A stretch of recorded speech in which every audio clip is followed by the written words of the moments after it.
Good morning and welcome to the Jim Rohn Weekend Leadership Event with special guests including Brian Tracy and Dennis Waitley. Now, let's meet your MC for the weekend, Chris Widener.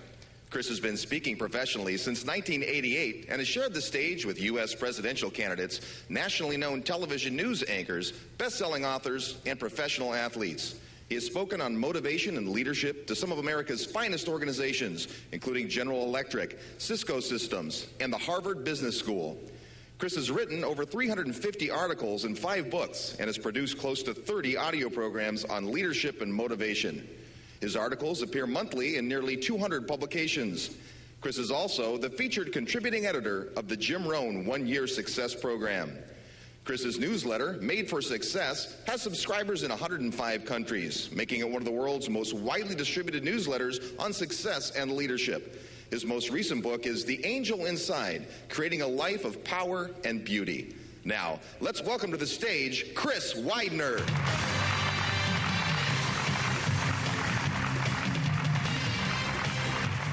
morning.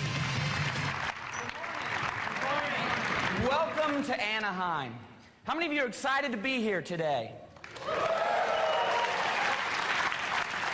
Well, welcome to the Jim Rohn Weekend Leadership Event. It's going to be an extremely exciting 3 days, and I suppose I don't have to tell you that. We have people literally from all over the world. Of course, from the United States, but then also all over the world.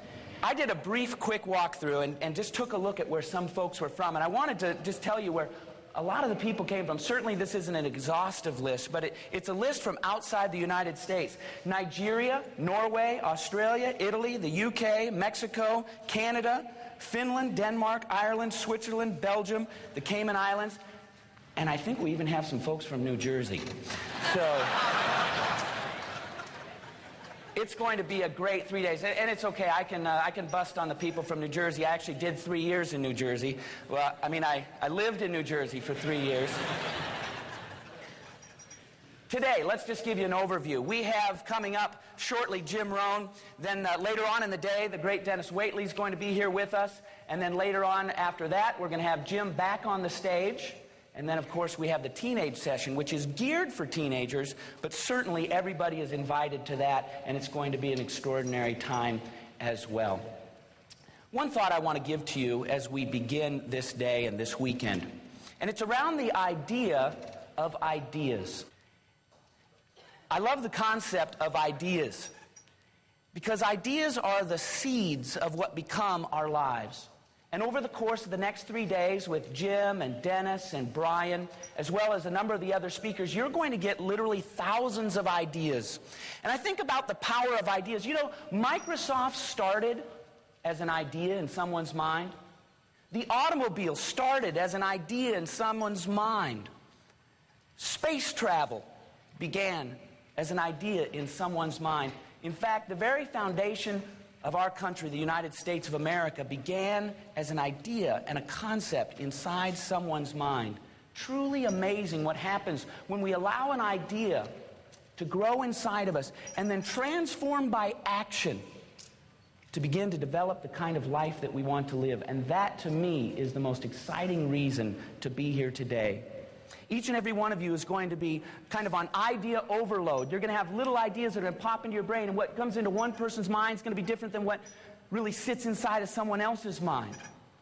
But take those ideas and write them down. You're going to take lots of notes, and then begin to let them germinate inside of you. Begin to let them grow into something that when you go home, you can place into action. The power of ideas is truly amazing. And there's really no one better at ideas than our first speaker today. Over the last 40 years, he's spoken to about 6,000 audiences. He's written numerous books, many audio tapes, CDs, of which most of you in here can probably name and have experienced and really enjoyed and benefited from. He is a gentleman who truly probably does not need an introduction to you, but I'm happy to be able to be the one to do it. It is my great privilege and my high honor to be able to introduce to you for this weekend, Jim Rohn. Please welcome.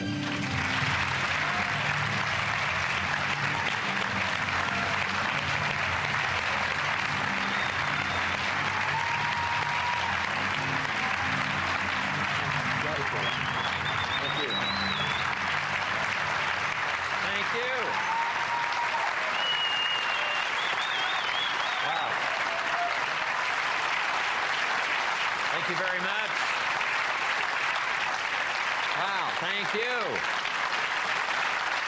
Thank you. All right. Thank you very much. Thank you. Wow. Save some for the end. How many of you have never seen me before? This is your first time. Wow, everybody. So I'm not so famous after all. Anyway, nice to have all of you here. It's a long journey here for me from the farms of southern Idaho, where I grew up, to, next door to Disneyland, with all the spotlights and cameras and all of you here. It's just a bit much. It's unbelievable.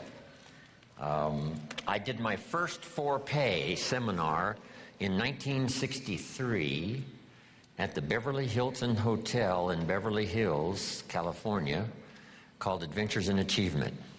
So this now makes my year number 41. So, a lot of years.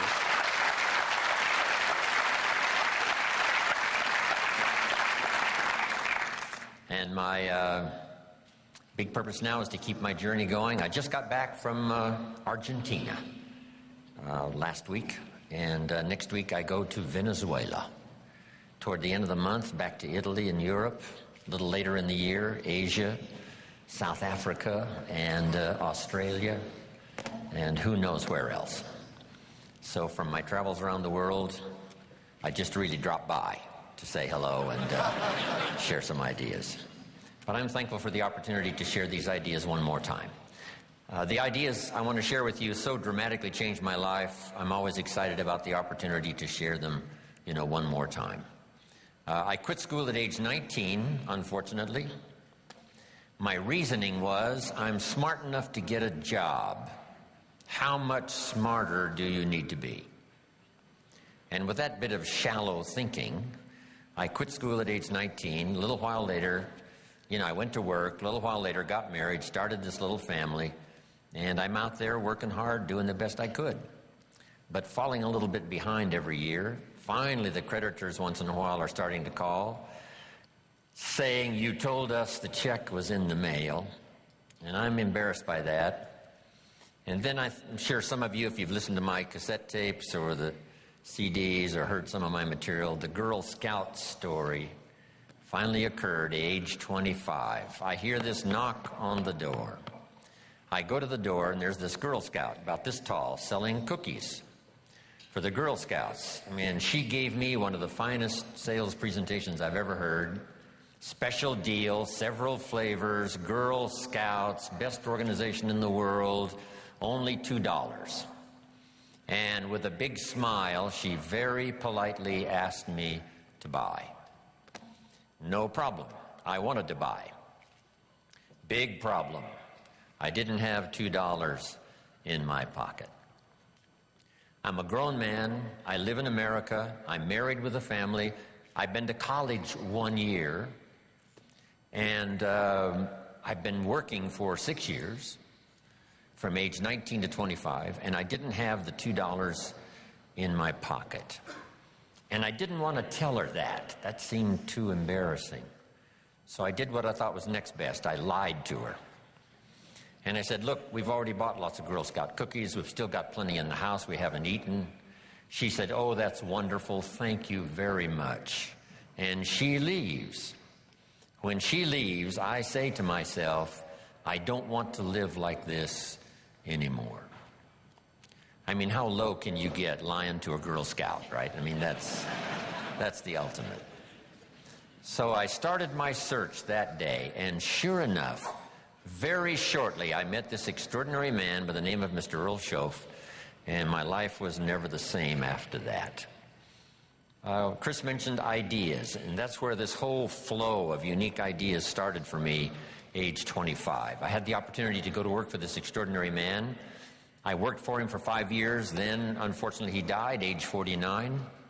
But the things he taught me during that 5 years transformed my economic life especially, but my personal life, my leadership chances, all of that came from that unique experience. So maybe it's true when the student is ready. When someone says, I've had it, this is it. I don't want to live like this anymore. And then you begin a new search. So make this note now for the first of the notes we're going to share in my portion for today. If you start the search, the odds are excellent you will find good ideas. If you search, you will find. Finding is reserved for those that search. Ideas are not reserved for those that hope. They're not reserved for those that wish. They're not reserved for those who complain. Good ideas are reserved for those that search. So the first thing I want to do is congratulate all of you for being here, continuing your search, spending the money and spending the time to come and spend a few days and see if you can't, through the accumulation of hours and speakers that we have during this weekend, go home with a harvest of good ideas for your business, for your life, for your marriage, for your friendships, for your economic future, and, for all of the rest. We've all heard the expression, nothing so powerful as an idea whose time has come. How very true. The walls came tumbling down about 15, 16 years ago in Germany, and the time had come for capitalism to finally reach those unfortunate countries that have been dominated by communism for so long. And that idea now is beginning to flourish. I've been teaching capitalism now for the last 10 years in Russia. I've made 5 trips to all the major cities. It's incredible when an idea finally comes and the time is right, what can happen. So, ideas, when an idea and its time is ready, it can be incredible. But now here's the next part for your notes. Nothing so powerful as an idea that comes at the right time. And hopefully today for you and the rest of this series of good trainings, this would be a good time for you. Maybe you've got 3 numbers of the lock that needs 4 numbers. And you've already got 3 already dialed in from, the sermons you've heard and the lyrics of the songs you've listened to and personal conversations and meetings and trainings and seminars and books you've read, all of that, right? You got the 3 numbers. And just maybe, this weekend could well be that 4th number for you that you've been looking for.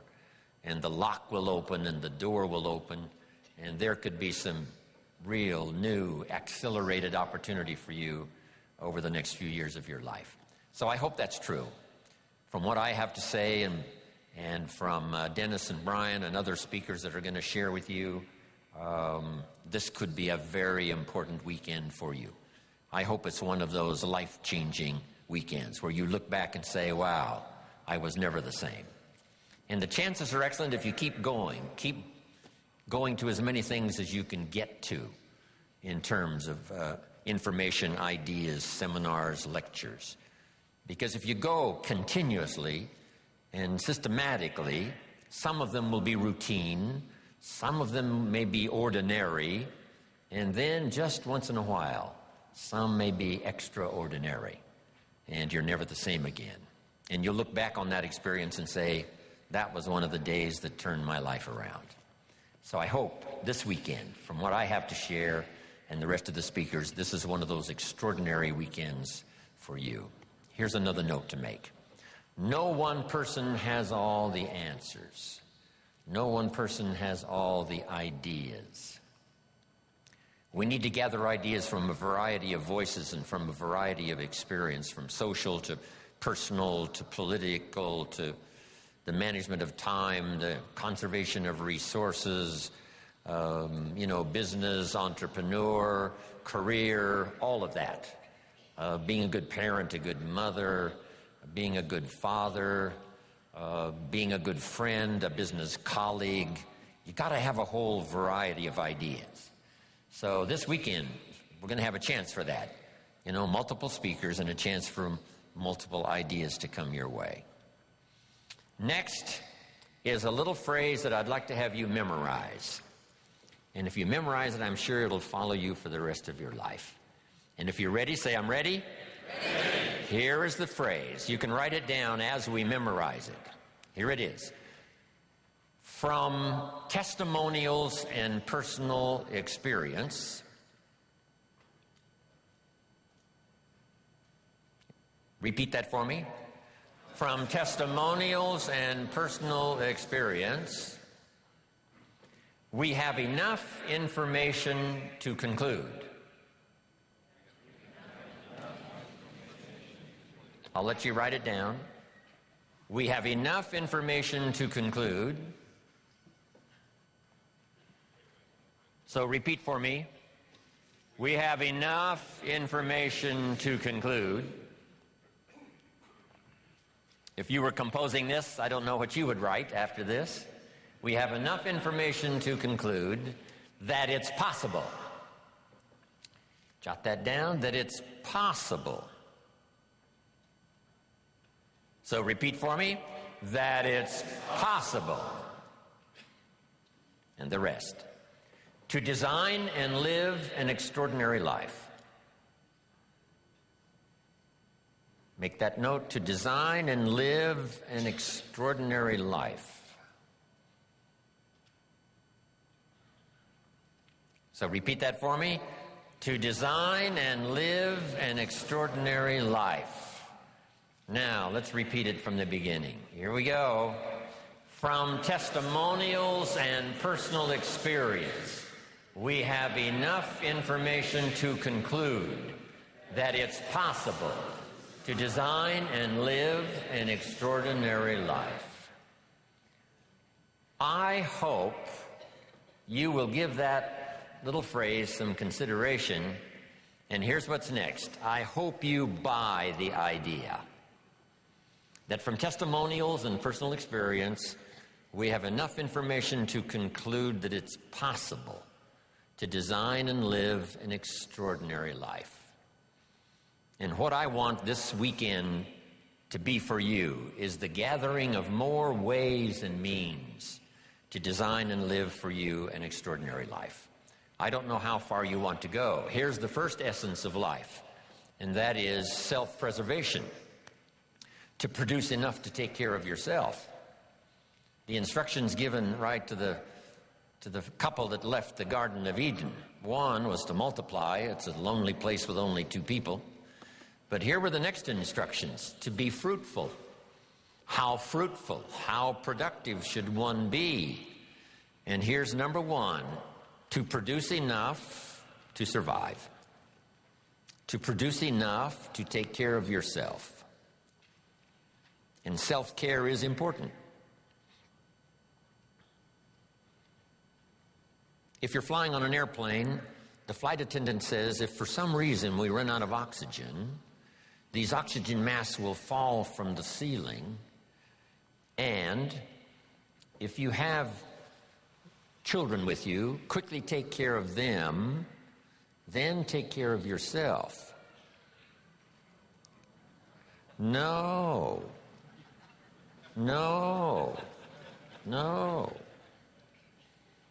They say what? Put your mask on first.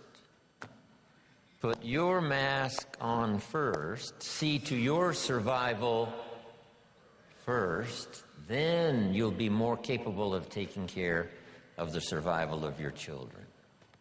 Isn't that interesting? My father had an interesting saying. He said, son, right after me, you come first. I thought, wow, that's okay. I was in business with Bob Cummings, the old movie star. We were in the health and nutrition business together back in the 60s, 61, 2, 3. Bob had an interesting saying. Here's what he said, I'll take care of me for you. Will you please take care of you for me? So the first challenge in life is to take care of yourself. It is to survive. So to produce enough to survive, to take care of yourself. But now what's next? Well, all alone, it's a lonely life. So let's say the man now chooses a partner. Now he must figure out how to produce enough for himself and his spouse, his wife, his partner. Someone says, well, why do that? Why not just take care of yourself? And the answer is, it's a very small life. It's a very limited life. We wouldn't call it flourishing. We wouldn't call it abundant. Just taking care of yourself. That is the first rule, but that's only the beginning. So the man gets married. Now he must produce enough for himself and for his wife. And here's the key phrase to make a note of: to live the higher life. A life of togetherness. The storyteller says, it seems even God didn't want to be alone. He created all of these angels. Right? So, to join with someone, now you must produce enough for yourself, for your partner. Now, is that it? And the answer is no. How about children? Let us have children. That's a unique experience. So now if the man has a wife and now he has children, here's the challenge: to produce enough for himself and his family. Now someone says, well, why take on all of that? Why not just take care of yourself? You could, yes, but you couldn't live this more extraordinary life without taking on the responsibility of having a partner, having some children, and live that kind of extraordinary life. So I think everybody would agree. Now, is that the end of it? No. Here's the next challenge: to produce more than you need for yourself and for your family. Someone says, well, now why start being ridiculous here? Yes, produce enough for yourself. Well, yes, if you want to get married, produce enough for yourself and for your spouse. Now, with children, produce enough for your family, but why do more than that? And jot down the answer: to live a more extraordinary life. So now the man produces more than he needs for himself and for his children, so that he can be a person of benevolence, so that he can give and so that he can share. That's the more abundant, that's the more extraordinary life. To produce more than you need for yourself and for your children. Is that it? Let's take it a couple of more steps. How about producing much more than you need for yourself and for your family? Someone says, well, now you're off the scale. I mean, why work that hard? Why go that far? Why produce that much? Some would say, just take care of yourself. Some would say, just, get a partner and that's it, and then children and that's it. And be a bit benevolent and that's it. But why not go this next step and produce much more than you need for yourself and for your children? And when someone says, why do that? All of us know the answer, right? Why not? If you've got the talent and the skill and the opportunity, why not put all of that together and see if you couldn't produce much more than you need for yourself and for your family? Let's say you earned $10 million this year, and you and your family only need $3 million. Which would probably cover most families, right? Some families are more expensive than others, as I discovered. But let's say $3 million would, cover a big, high percentage. So now if you and your family only needed $3 million for the year, now you have $7 million to give. And someone says what? Why do that? And the obvious answer is what? Why not? If you've got the talent and the skill and the time and the opportunity and the occasion and all this stuff comes together, why not? Let's go one more. How about producing far more than you need for yourself and for your family? And live the far more life. We've heard the story of Andrew Carnegie, right? Andrew Carnegie said this. He built the big steel industry back in the 20s here in America. Here was Andrew Carnegie's goal. I'm going to spend the first half of my life earning money. I'm going to spend the last half of my life giving it all away. Isn't that extraordinary? Wouldn't you call that an extraordinary life? And the answer is yes. He got so excited by that goal that the first half of his life, he earned $400 million, which back then was a lot of money. I mean, now, right, it doesn't seem to be that much, but, you know, maybe back then it would total $40 billion, like Bill Gates. So $40 billion he earned the first half of his life. Guess what he did with the last half of his life? He gave it all away. And the big question is, why do that? And the answer is, why not? If you've got the opportunity to live, design and live an extraordinary life, you know, why not do that? So here's what I want this weekend to be for you. Plenty of ideas to take home, chew on, digest, you know, throw some away, refine some, you know, accept some, do some, whatever. That's what this weekend is really for. To send you home with a whole new library of thoughts to ponder, ideas to try, disciplines to work out, some skills to learn. And if we do that and do it well this weekend, you will say, hey, it was certainly worth the time and the money to go to that weekend Jim Rohn seminar, Jim Rohn and Friends. Now make these notes.